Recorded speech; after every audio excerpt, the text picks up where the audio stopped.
മതിരക പുതുഗുരു നബിയുള്ള മധുകളുരയാൻ ഞാൻ ഷഫിയുള്ള മഹിയെങ്ങും സുഗന്ധപ്പൂവായി നല്ല മഹമൂദർ നബിയോരിൽ സ്വല്ലല്ലാഹ് മതിരക പുതുഗുരു നബിയുള്ള മധുകളുരയാൻ ഞാൻ ഷഫിയുള്ളാഹ് മഹിയെങ്ങും സുഗന്ധപ്പൂവായി നല്ല മഹമൂദർ നബിയോരിൽ സ്വല്ലല്ലാഹ് ബദറന്ന പതിയിലങ്ങണവായി ബദറത്ത റസൂൽ സൈന്യമണിയായി ബദറന്ന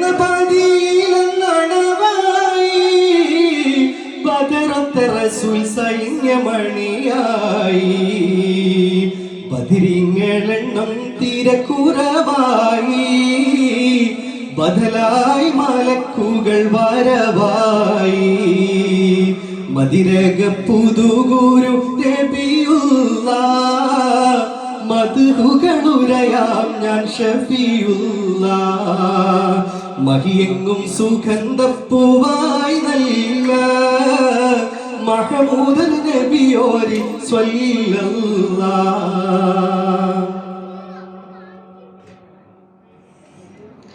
ഇഖ്റയിൻ വചനങ്ങൾ ഹിറയുടെ ഇരുളിൽ ഇറയവന്റെ അതിശയ വചനത്തിൻ പൊരുളിൽ ഇഖ്റയിൻ വചനങ്ങൾ ഹിറയുടെ ഇരുളിൽ ഇറയവന്റെ അതിശയ വചനത്തിൻ പൊരുളിൽ ഇരുലോക വിജയവും തരുന്നുണ്ട് തണലിൽ ഇഖ്ലാസായി വിരിയണ മധുമനസകമേ മതിരക പുതുഗുരു നബിയുള്ളാഹ് മധുകളുരയാൻ ഞാൻ ഷഫിയുള്ളാഹ് മഹിയെങ്ങും സുഗന്ധപ്പൂവായി നല്ല മഹമൂദർ നബിയോരിൽ സ്വല്ലല്ലാഹ് സുവർഗത്തിൻ മഹിമയും പഠിപ്പിച്ച വചനം സിറാത്തെന്ന കടമ്പയും കടക്കേണമദീനും സുവർഗത്തിൻ മഹിമയും പഠിപ്പിച്ച വചനം സിറാത്തെന്ന കടമ്പയും കടക്കേണമദീനും സഹിച്ചിടാൻ കഴിയുമോ നരകത്തിൻ കഥനം സമധവൻ തുണച്ചിടാനിരക്കേണം വദനം മതിരക പുതുഗുരു നബിയുള്ളാഹ് മധുകളുരയാം ഞാൻ ഷഫിയുള്ളാഹ് മഹിയെങ്ങും സുഗന്ധപ്പൂവായി നല്ല മഹമൂദർ നബിയോരിൽ സ്വല്ലല്ലാഹ് ഷഹാദത്തിൽ വീരിയുന്നോരിസ്ലാമിൻ മദ്ഹ് ശറഫുറ്റ വാചനത്തിൽ തുടങ്ങണം അതത് ഷഹാദത്തിൽ വീരിയുന്നോരിസ്ലാമിൻ മദ്ഹ് ശറഫുറ്റ വാചനത്തിൽ തുടങ്ങണം അതത് സകലത്തിനൊടുക്കവും തുടക്കവുമാണത് സദാ ഞങ്ങൾ സമർപ്പിക്കും പരനേ നിന്റെ അടുത്ത് മതിരക പുതുഗുരു നബിയുള്ളാഹ് മധുകളുരയാം ഞാൻ ഷഫിയുള്ളാഹ് മഹിയെങ്ങും സുഗന്ധപ്പൂവായി നല്ല മഹമൂദർ നബിയോരിൽ സ്വല്ലല്ലാഹ് മതിരക പുതുഗുരു നബിയുള്ളാഹ് മധുകളുരയാം ഞാൻ ഷഫിയുള്ളാഹ് മഹിയെങ്ങും സുഗന്ധപ്പൂവായി നല്ല മഹമൂദർ നബിയോരിൽ സ്വല്ലല്ലാഹ് 14 നൂറ്റാണ്ടുകൾക്കപ്പുറം പരിശുദ്ധ മരുഭൂമിയിൽ പിറന്നോരോ മനപ്പൈതൽ അബ്ദുള്ള ദമ്പതികൾക്കല്ലാഹു നൽകിയ സ്വല്ലല്ലാഹു അലൈഹി വസല്ലം സ്വല്ലല്ലാഹു അലൈഹി വസല്ലം സ്വല്ലല്ലാഹു അലൈഹി വസല്ലം 14 നൂറ്റാണ്ടുകൾക്കപ്പുറം പരിശുദ്ധ മരുഭൂമി പിറന്നോരോ മനപ്പൈതൽ അബ്ദുള്ള ദമ്പതികൾക്കല്ലാഹു നൽകിയ സ്വല്ലല്ലാഹു അലൈഹി വസല്ലം സ്വല്ലല്ലാഹു അലൈഹി വസല്ലം സ്വല്ലല്ലാഹു അലൈഹി വസല്ലം. നിലയില്ലാതൊഴുകിടുന്ന നദിയല്ലോ തിരുമനസ്, നിറഞ്ഞിട്ടും ഒഴുകാത്തൊരു കടലല്ലോ ശിരസ്. നിലയില്ലാതൊഴുകിടുന്ന നദിയല്ലോ തിരുമനസ്, നിറഞ്ഞിട്ടും ഒഴുകാത്തൊരു കടലല്ലോ ശിരസ്. മക്ക കണ്ടു മദീന കണ്ടു, ഉദയം കണ്ടു അസ്തമയം കണ്ടു. ദിലക്കണിഞ്ഞ പാരിലാകെ പ്രഭ ചൊരിഞ്ഞു, ദിലക്കണിഞ്ഞ പാരിലാകെ പ്രഭ ചൊരിഞ്ഞു, പ്രഭ ചൊരിഞ്ഞു, പ്രഭ ചൊരിഞ്ഞു.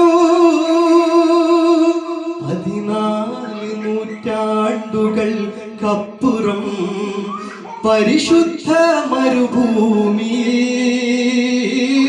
പിറന്നോരോ മനപ്പൈതൽ അബ്ദുള്ള ദമ്പതികൾക്കല്ലാഹു നൽകിയ സ്വല്ലല്ലാഹു അലൈഹി വസല്ലം സ്വല്ലല്ലാഹു അലൈഹി വസല്ലം സ്വല്ലല്ലാഹു അലൈഹി വസല്ലം സ്വല്ലല്ലാഹു അലൈഹി വസല്ലം. Good morning, judges and my dear friends and parents. Today I'm going to talk about my mother. Assalamu alaikum. I love my mother so much. My mother helps me at so many things, like waking me up to go to school, makes me food, washes my clothes, and many more things. In this gathering, I'm going to say a few words of my mother. My mother is very caring and a beautiful mother. And I have a brother and an elder brother. My mother takes care of all of our family and makes food and makes sure that everyone is well cared and safe. My mother wakes up us in the morning to go to school and many more things. I am going to wind up my small speech now, and thank you and have a nice day. Assalamu alaikum. Good evening to one and all who present here. I'm Shanza Mehran and I'm here to speak a few words about my mother. If I'm talking about her, she is my life. My mother is my first teacher and my first friend. She is the essence of grace and dignity in the way she carries herself through all her life. I have never seen my mother discouraging or speaking badly of anyone. She is my biggest supporter and my source of inspiration. She has always shown me the path to focus on building good characters to lead a meaningful life. She is my strength.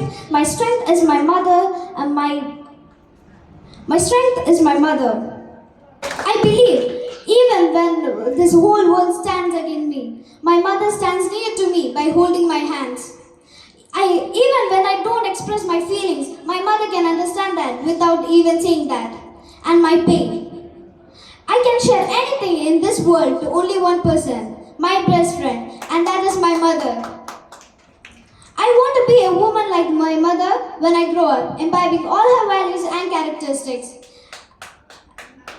Mom, I be born you for giving my life. I love you so much and thank you and have a nice day. Good evening, everyone.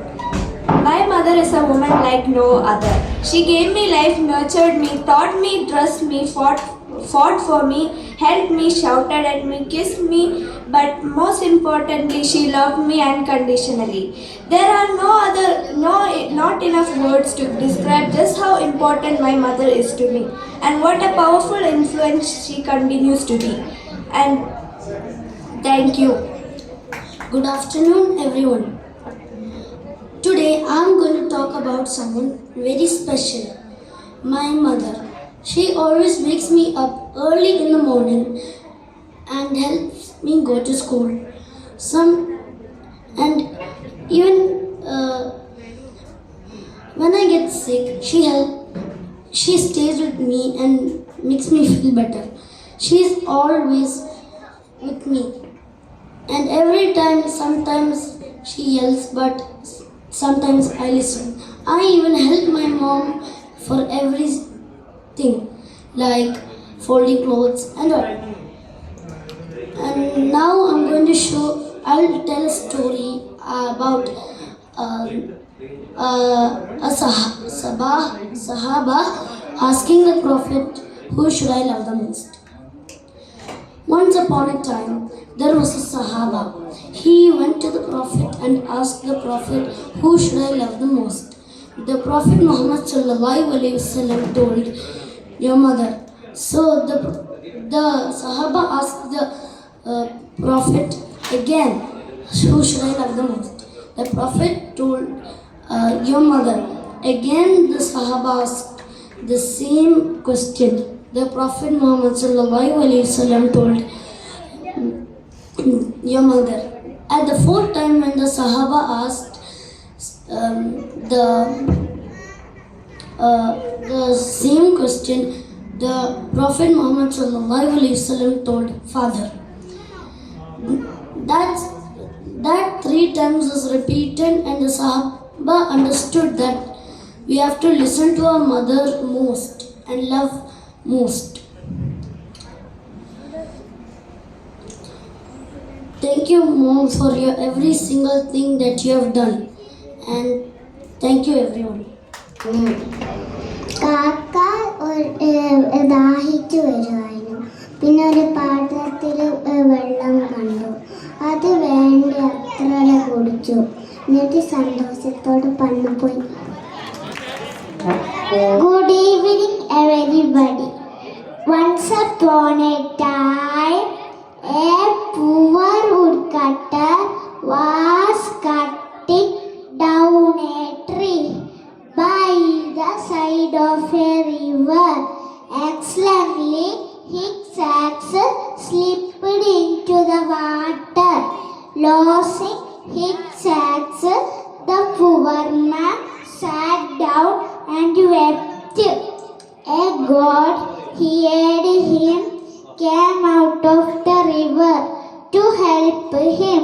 He heard the poor man's story, dived into the stream, and soon came out of the river, holding in his hand, honesty is the best policy. Thank you. പണ്ട് ഒരു ദിവസം ഒരു ആമണ്ടായിരുന്നു. ഒരു ഓട്ട മത്സരത്തില് ആമയും മുയലും ഉണ്ടായിരുന്നു. പിന്നെ 3, 2, 1 ഗോ ഒരു പറഞ്ഞു. അപ്പ ആമയും മുയലും ഓടി. പക്ഷെ ആമ മെല്ലെ ഓടിപ്പോയി. പിന്നെ മുയലും സ്പീഡിൽ ഓടിപ്പോയി. പിന്നെ കുറച്ച് കഴിഞ്ഞപ്പോ മുയല് ക്ഷീണിച്ച് ഒരു മരം കണ്ടിരുന്നു. അതിൻ്റെ അടുത്ത് ഇഷ്ടം പോലെ ക്യാരറ്റ്. അപ്പ മുയല് വേഗം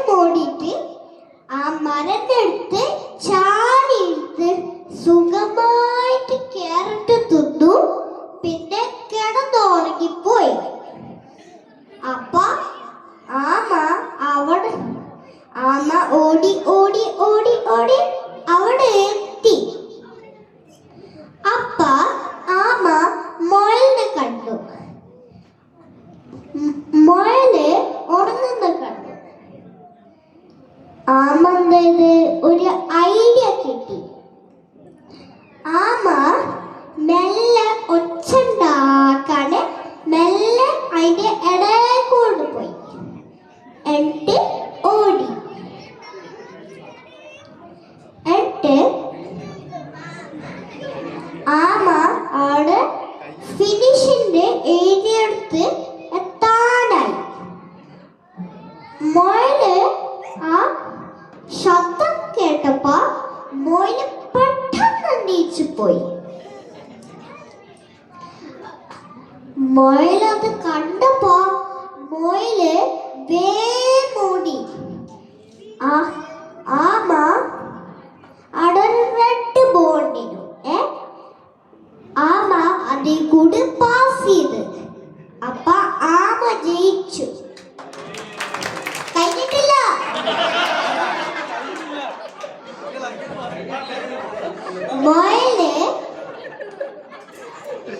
മുയല് പാവ മുയല് കരണ്ടിരിക്കണം. അപ്പ ആമന്തേത് ആ പ്രൈസ് മുയൽക്ക് കൊടുത്തു. മാംഗോ ടീ ഉണ്ടായിരുന്നു. അയ്യ മാംഗോ ടീയില് കുറെ പശുക്കളില് കഴിക്കുമ്പോൾ ഉണ്ടാവും. അതില് കാട്ട് മാങ്ങ ഉണ്ടായിരുന്നു. അയ്യ മാങ്ങ ഇട്ട് തിന്നപ്പോൾ ഭയങ്കര പുളി ആയിക്കൊണ്ട് തിന്നാറുണ്ടപ്പോൾ അയ്യ ആമ വെണ്ണപ്പലേക്ക് ജയിച്ചു.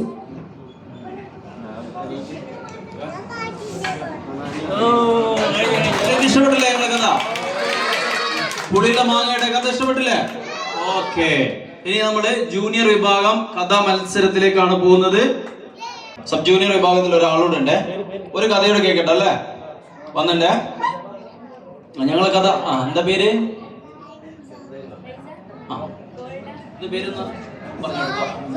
പണ്ട് പണ്ടൊരു ആന ഉണ്ടായിരുന്നു.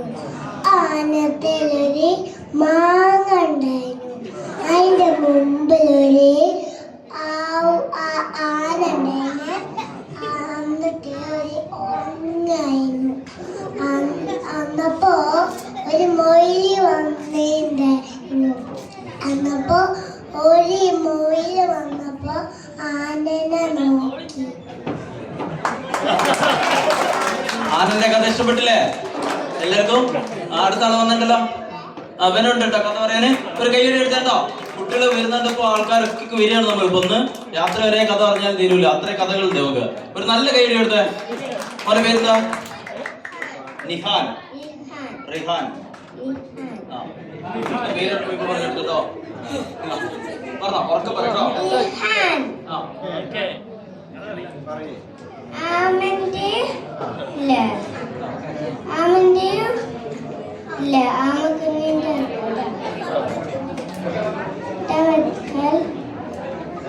ആമ ഒരു സ്ഥലത്ത് പോയപ്പോ ആമ എങ്ങോട്ട് പോയപ്പോ ആമക്കുഞ്ഞില്ലേ കൂടെ പോയി. ആമ ഇല്ലേ വരാൻ സമ്മതിക്കില്ലാത്തോണ്ട് വേറെ സ്ഥലത്തോട്ട് പോയി കൂടെ അല്ലാതെ. അപ്പോ ഒരു കുയിൽ വീണു. ആ കുയിലിന് ആമ പറഞ്ഞതാണ് കൂടെ വരണ്ടാന്.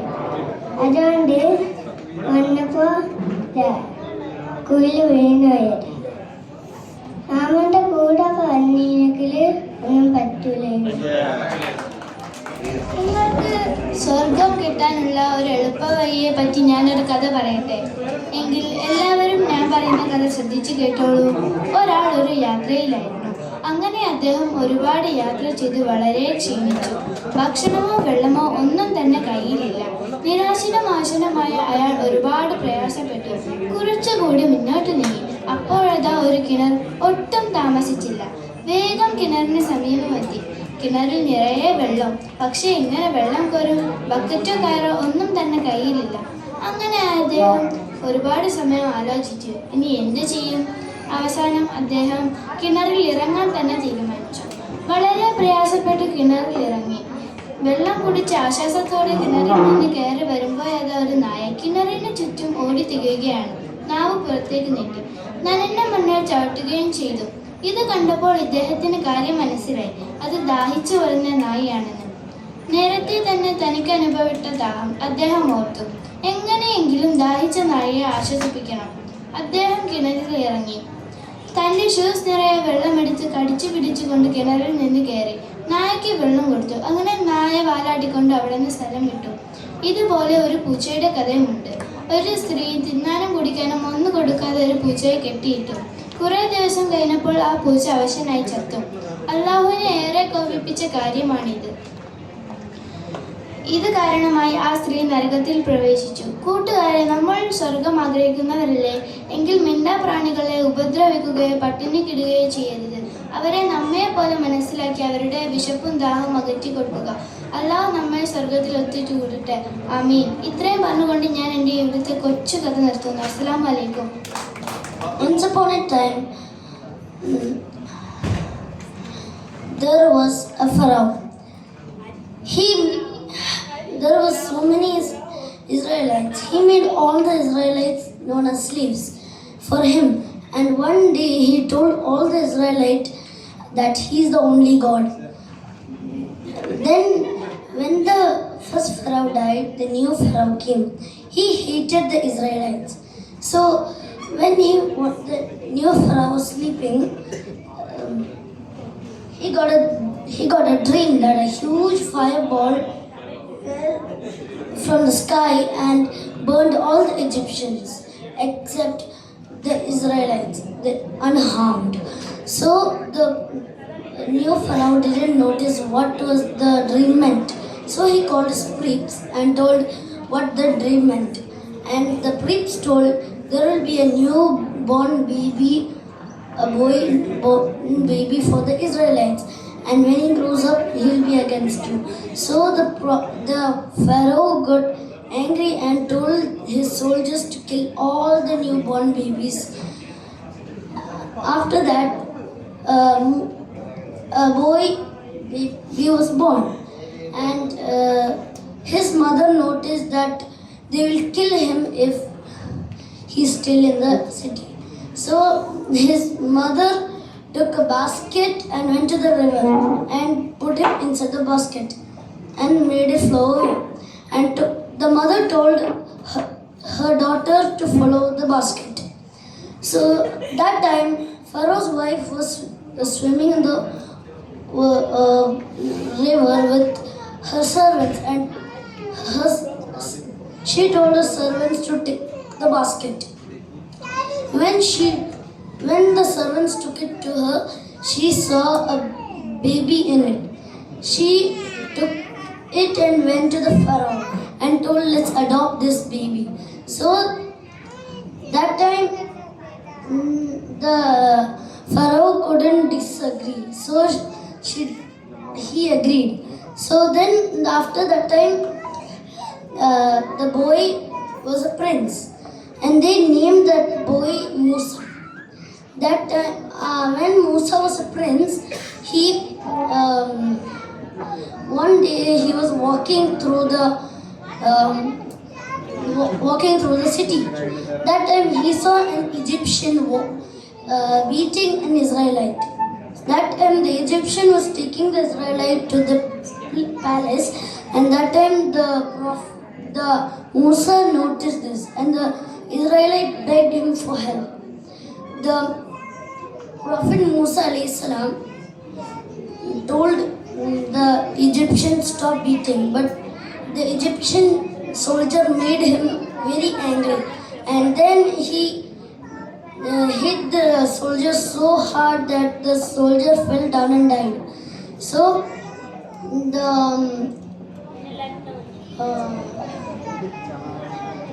then he told himself that this is the evil work of Shaitan. Then he asked Allah for forgiveness. Then the next day he also went for a walk in the woods. He saw the same Israelite fighting with another. He told that same Israelite, you have been fighting against one and another.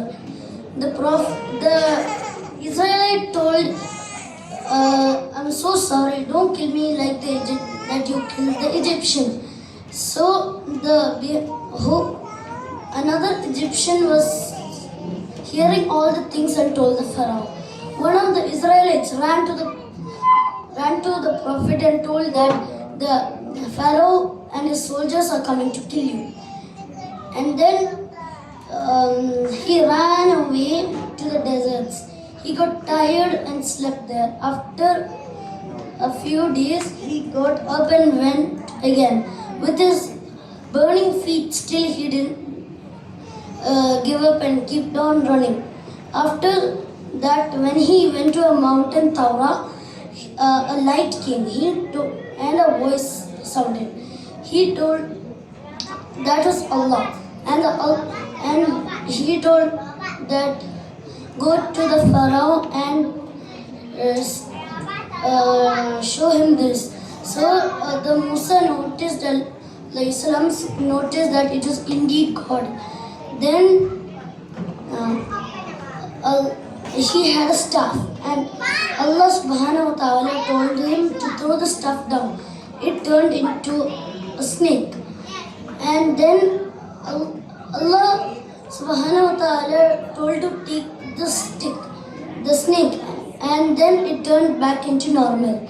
Then he told to put his hand on his shoulder and take it out. And his hand was bright. So he went to and Allah subhanahu wa ta'ala told him to go and show this to the Pharaoh. And then he said, I'm scared because I killed an Egyptian among them. So Musa alayhi salam asked Allah subhanahu wa ta'ala, can I take my brother Harun?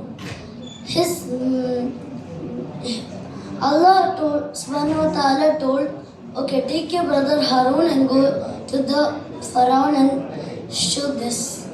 And then he went to the Pharaoh and showed about the thing of what Allah subhanahu wa ta'ala told. Then the Pharaoh said, there's more magicians that can beat your magic. Then he called all the magicians, and there were 4 magicians. They threw their stuff down, and then it turned into snakes. But then it was the Musa alayhi salam's turn.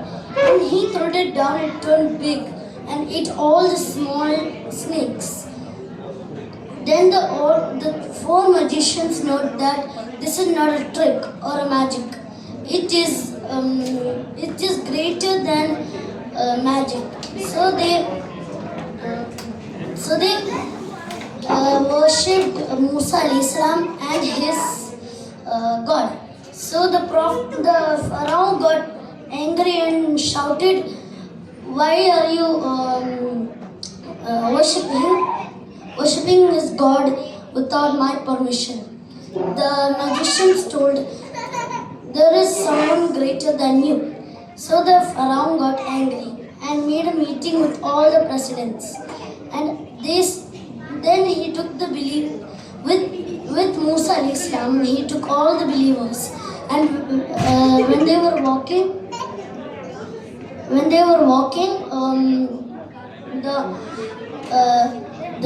Pharaoh and his army came behind them. The Musa alayhi salam got scared, and when they reached the Red Sea, Allah subhanahu wa ta'ala told him to hit the staff into the sea. When he hit it, the sea split it into half. That time, the Musa alayhi salam's believers all passed correctly. When the Pharaoh was a pretender, and he told that in the river, the sea has split into half because of my command. After that, when they went through, the in the middle of the Red Sea, the water came back to the sea came back to normal, and the Pharaoh died. So the other Egyptians noticed that the Pharaoh was not a real god, and he was truly a fake god. So they understood that he couldn't help himself from drowning or dying. Thank you.